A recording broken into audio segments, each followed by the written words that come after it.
Greetings Mech Warriors, this is Tam. Welcome to my little slice of YouTube. In this video I'm going to explain how I do my hitbox mapping. First I'd like to thank you everyone for all their support for the hitbox mapping thread. Over the last 4 years it's nearing 150,000 views, and it brings a tear to my eye whenever I see quality players in comp teams reference this thread for basic training. But it's time to have a video to show everyone how I do the hitbox mapping. Hopefully you can give me some pointers on not only how to do the hitbox mapping, but also how to edit these videos, because I am new to the whole YouTube edited video thing. Alright, here we go. So, we're going to be hitbox mapping the Blood Asp, which was released for MC in October. First thing we need to do is to select the Blood Asp. So, moving on up. Selecting a mech, getting the Blood Asp. I have one already reasonably equipped. Blood Asp was unique because it has those shoulder weapons pods, so I wanted to have one shoulder with a weapon, something simple like a flamer, and the other shoulder without, just to see if that did anything to the hitbox maps. Now we take pictures of the Blood Asp that I use to put into my presentation. I take a picture from the front, the side, the rear, and then just in case I need to map it to show unique differences, I take a profile shot. I don't put them in all the presentations, but I take the picture anyways just in case things change in the future. So I just drag and drop the front and rear images. Those are on every page, and crop them to fit. Different size mechs require more or less cropping to make it all work as a reasonable to view image. You want to show as much of the mech as possible on the page. The Blood Asp was strange with that, again, the shoulder weapons pod, and so it required more space above its head than most mechs that I have to do. So, introducing a new pilot. Denarian Saul has been my hitbox testing account for the last 4 years. As opposed to Tamerlane, Denarian does not own all the mechs, but he does own a Raven with 2 small lasers, which is the mech that I use to test all my accounts. So from there, Denarian creates a private lobby. I really appreciated that it no longer requires MC in order to bring in 2 mechs, because both don't have to own a premium count anymore. We set it to skirmish. We want to choose a small map. I've gotten used to the Test A map that PGI introduced before 2016 MechCon. We do have the Solaris maps now, but they cast too many shadows for me. Set it for 20 minutes. Call in Tam. Tam's account is being run on a laptop right next to me on the network, and away we go. You may have never seen this map before. It was never finished.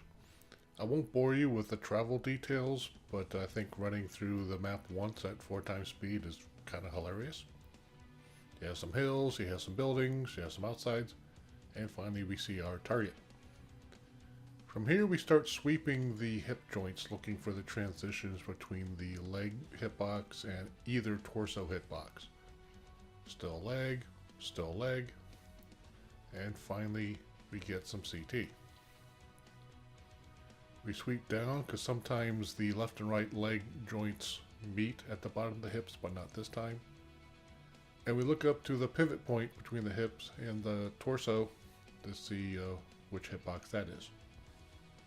Still leg, now CT. And now I need to do a rough drawing on the PowerPoint. Start drawing the rough hitbox.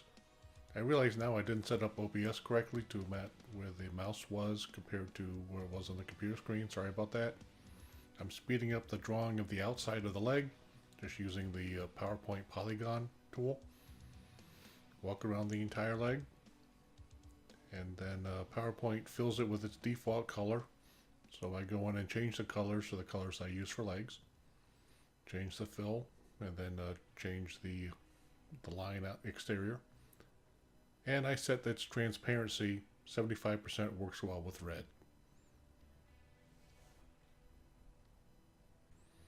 So I return to the mech and further refine the hip hitboxes. I won't show the PowerPoint drawing anymore unless there's something unusual. It's just boring to watch. So now I move to the arms. The first thing I found that was unusual here is that the arm hitbox extends over the shoulder joint to the actual torso. Not many mechs do that. I think PGI probably did this because of the weapons pods. And here I find the first dead spot. Notice a whole little square there at that point that I'm repeatedly shooting is not showing up in the paper doll. You go a little low, it shoots. Go a little high, it's okay.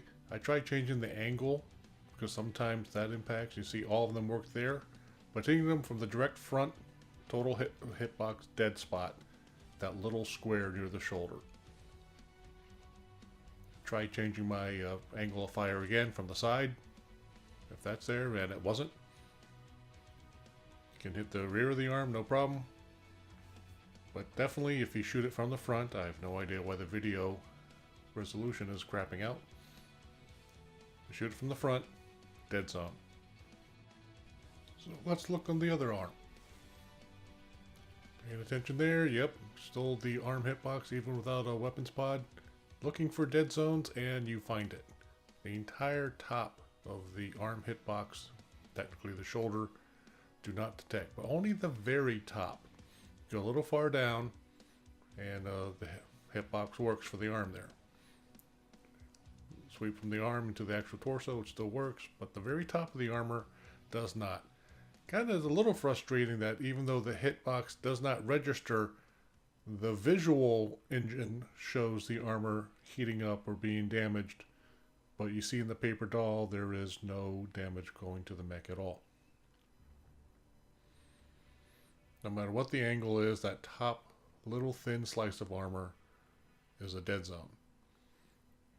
Going back to the left arm, trying the angle here, and again, that works.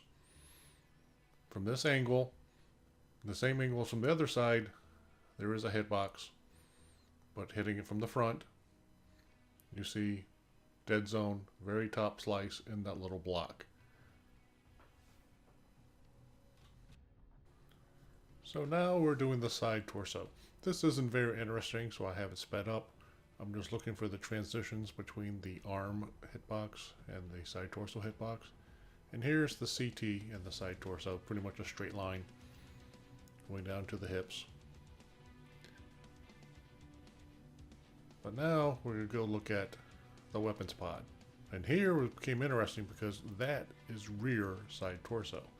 Very few mechs do it like this. Usually all the pod space is front. So I'm mapping where the transition is between front side torso and rear side torso. Pretty much the entire back of the weapons pod is rear side torso, and with a larger notch of rear side torso at the bottom. So I'll go all up and down, trying to find that line, and you'll see what I'm talking about when you look at the PowerPoint.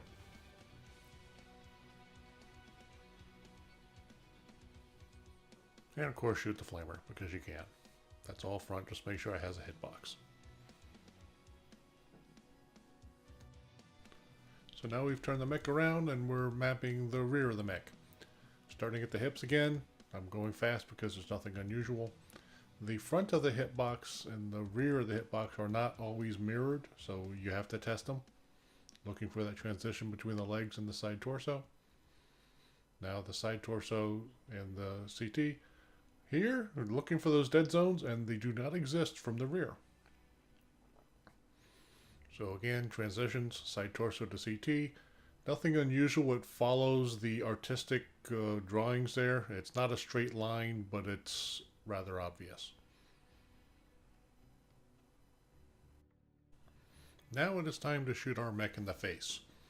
So we're going to try and find out its cockpit. You would think it'd be the big square area there, but it's not. That's CT. So I had to go find where the cockpit was, and it's a little lower on this mech.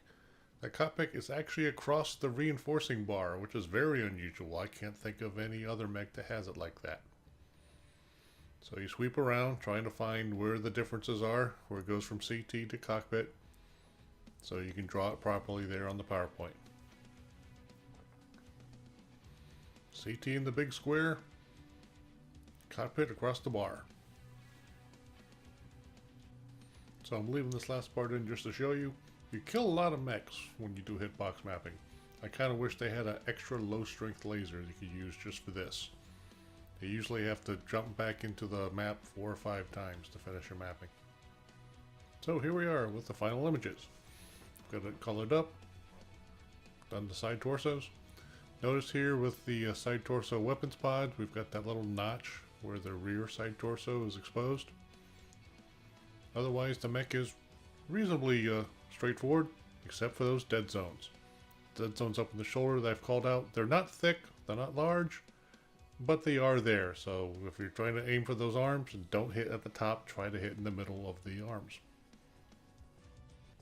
So I'm not going to show you the boring uploading the video and updating the web page part, so that's all I have for you. Thanks again for watching and for greatly supporting the Hitbox thread. I'm happy to form this community service.